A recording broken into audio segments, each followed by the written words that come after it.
নমস্কার বন্ধুরা, আজকে আবারও নিয়ে চলে এসেছি নতুন একটা পিঠে রেসিপি।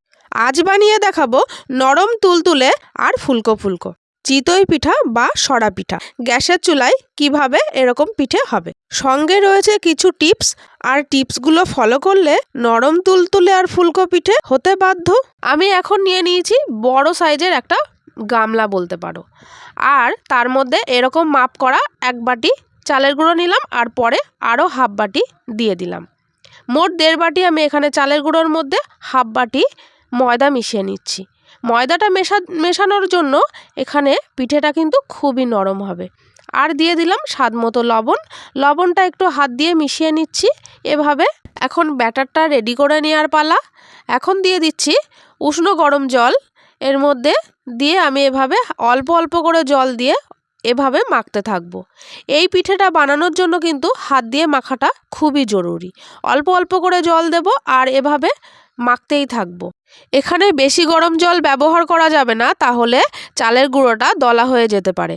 তাছাড়া হাত দিয়ে এটা মাখাও যেত না বেশি গরম জল হলে, তাই জন্য একেবারেই গরম জল বেশি ব্যবহার করা যাবে না।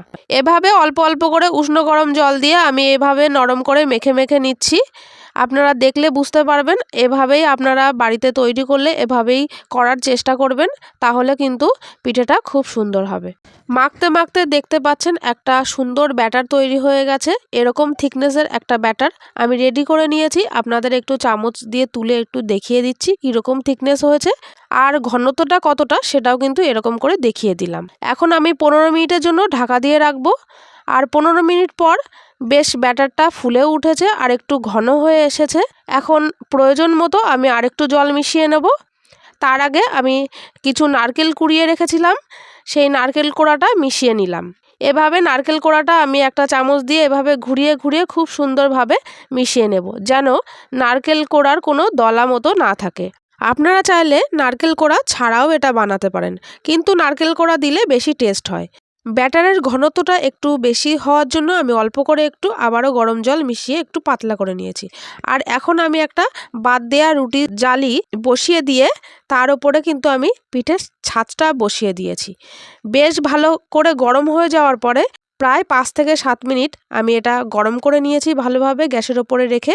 গরম করে নেওয়ার পরে আমি এরকম একটা বেগুনের বোটা দিয়ে এরমভাবে বানিয়ে আমি তেল ব্রাশ করে নিলাম। আপনারা কিন্তু ব্রাশ দিয়েও তেলটা ব্রাশ করে নিতে পারেন। এখন আমি ব্যাটারটা এভাবে চামচ দিয়ে পুরো যে ছাঁচগুলো রয়েছে সেই ছাঁচে ভর্তি করে দিলাম, দিয়ে ঢাকনা দিয়ে 2 থেকে 3 মিনিট রাখার পরে কিন্তু এরকম ফুলকো ফুলকো পিঠে রেডি হয়ে যাবে। আরও একবার বলে দিই, ছাঁচে ব্যাটারটা দেওয়ার আগে কিন্তু ছাঁচটা খুব ভালোভাবে গরম করে নিতে হবে, না হলে কিন্তু পিঠে ফুলবে না।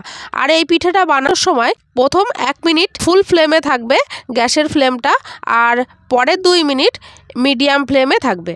আর এখন দেখতে পাচ্ছেন আমি একটা চাকু দিয়ে এভাবে চারদিক ঘুরিয়ে তুলে দিলেই পিঠেটা কিন্তু খুব সুন্দরভাবে উঠে যাচ্ছে। পিঠেটা বানানোর সময় আরও একটা দিক খেয়াল রাখতে হবে, ঢাকনাটা দেওয়ার পরে যেন কোনো মতেই ভেতরের গরম বাতাসটা ঢাকনার কোনো ফাঁকা দিয়ে বেরিয়ে না যায়, তাহলে কিন্তু পিঠেটা পারফেক্টভাবে ফুলবে না। সেক্ষেত্রে আপনারা যেখান থেকে ভেতরের গরম হাওয়াটা বেরিয়ে যায় সেখানে আপনারা সুতির কাপড় ভিজিয়ে ঢাকা বা চাপা দিতে পারেন। খুব সাবধানে দিতে হবে। আমি এরকমভাবে আরও একবার আমি পিঠে বানিয়ে নিলাম, আপনারা দেখতেই পেলেন। এভাবে কিন্তু পুরো পিঠেগুলো খুব সুন্দরভাবে ফুলে উঠবে। এই ভিডিওতে আমি যে টিপসগুলো দিলাম সেই টিপস ফলো করে যদি আপনারা পিঠে বানান, তাহলে কিন্তু আপনাদের প্রত্যেকটা পিঠে খুব সুন্দর জালিদার আর ফুলকো ফুলকো হবে। পিঠেগুলো রেডি করে নেওয়ার পর আমি সার্ভ করে দিয়েছি একটা প্লেটে। আর দেখতেই পাচ্ছেন কতটা নরম হয়েছে, আর প্রত্যেকটা পিঠে কিন্তু খুবই সুন্দর হয়েছে আর জালিদারও হয়েছে। এই পিঠেটা 2 দিন পর পর্যন্তও কিন্তু এরকমই নরম থাকবে।